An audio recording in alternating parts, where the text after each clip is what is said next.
Hello साथीहरू, आज पाठ्यक्रम पाठ 6 को एक्सरसाइज 6.1 को अनुपात अनुपातको एक्सरसाइज बनाउन गइरहेको छु। अनुपातमा के छ चाहिँ कुनै कुरा छ भने त्यही लिएर अरूमा कम्पिटिसन गर्नेलाई नै अनुपात भनिन्छ। चाहिँ बाल्टी छ भने बाल्टीलाई नै ठुलो र बढी होस् चाहिँ एउटै कुरालाई नै समानुपात भनिन्छ।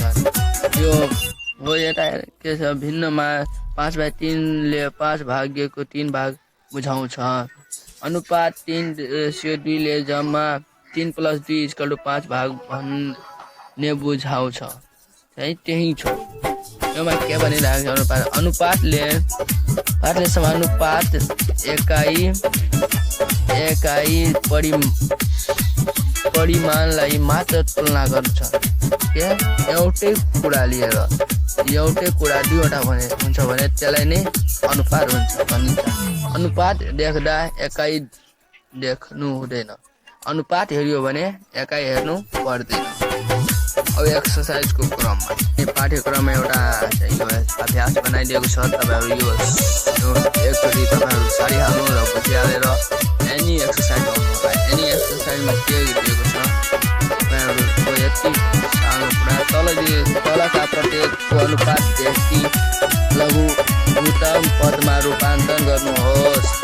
10 cm र 20 cm 100 cm छ भने यसलाई लघु अनुपातले लघुतम पदमा रूपान्तरण गर्नुहोस्। अब म यसको सल्भ गरिदिन्छु। कपीहरू राम्ररी भिडियो हेर्नु होला। अब एक्सरसाइज 6 क्लास 7 गणित विषयको सोल्युसन लिएर आइसकेको छु।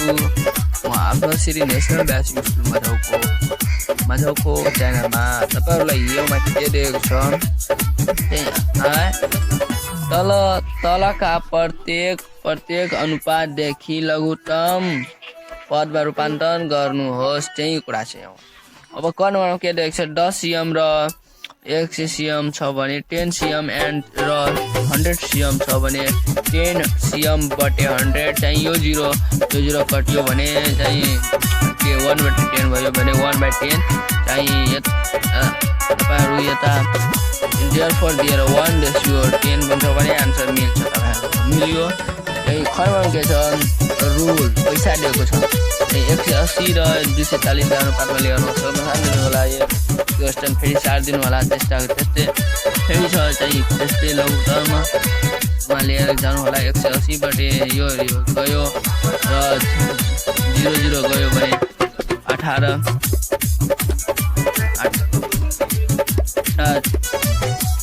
यता म काटिदिएको छु। तपाईँहरू पनि काटिदिनु होला।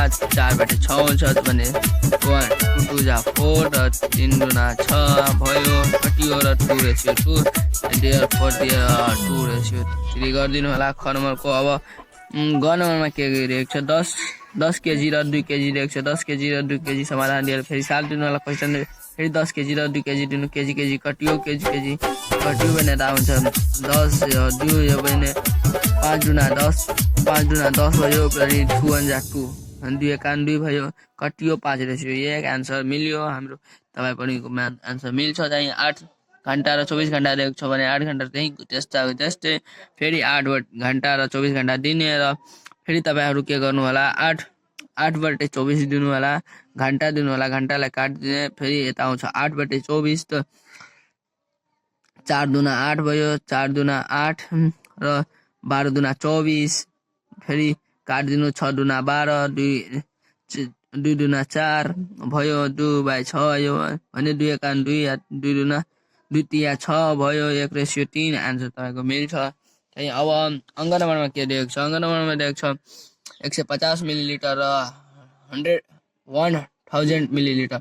के गर्नु तपाईँहरू यसलाई जस्तै सार्नु। 150 मिलिलिटर दिनु 1000 मिलिलिटर दिनु मिलिमिटर कटियो भने यता आउँछ चाहिँ तपाईँको 0 एउटा र यता 0 कटियो भने 25/100 आयो भने 25 1 जा 25 सेकेन्ड 25 र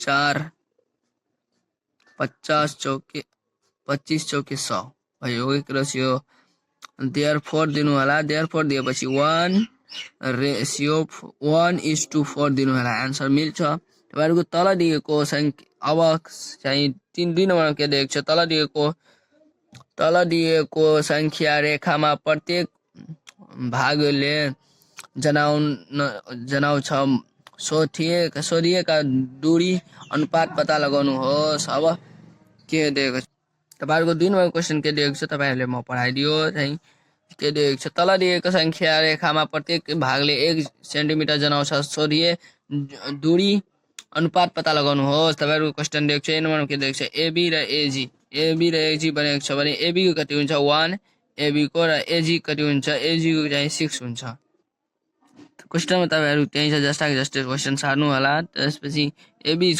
xm र एजी 6m जस्ताको जस्तै तपाईहरु कपीबाट पनि सार्न सक्छौ र यो होमवर्क चाहिँ यस्तो नै बनाउनु यता देयर इज = छ 1:6 भयो आन्सर मिल्यो खरमा के छ त्यस्तै सार्नु होला एबी को कति 1 र डीआई को छ 5 cm एबी = यस्तै सेन्टिमिटर काट दिनु होला काटेपछि AB is to DI = 1:5 answer तपाईको मिल्छ राइट छ आन्सर ग नम्बरमा के छ त्यस्तै फेरि छ CF को कति 3 सेन्टिमिटर हुन्छ तपाई गिनेर तपाई लेख्नु होला CH को हुन्छ चाहिँ 5 सेन्टिमिटर CF र CH दिनु बट्टी फ्र्याक्सनमा लिएर आउनु यता फ्र्याक्सनमा लिएपछि यता काट्नु सेन्टिमिटर यो काट्नु पर्दैन संख्यालाई DI = दिएर 3:5 जति सिम्पल हिसाब छ तपाईहरु पनि बनाउन सक्छ मेरो कपीबाट पनि यता सीएम काट्दिनु होला मात्र और आन्सर तपाईको मिल्ने जुल्ने छ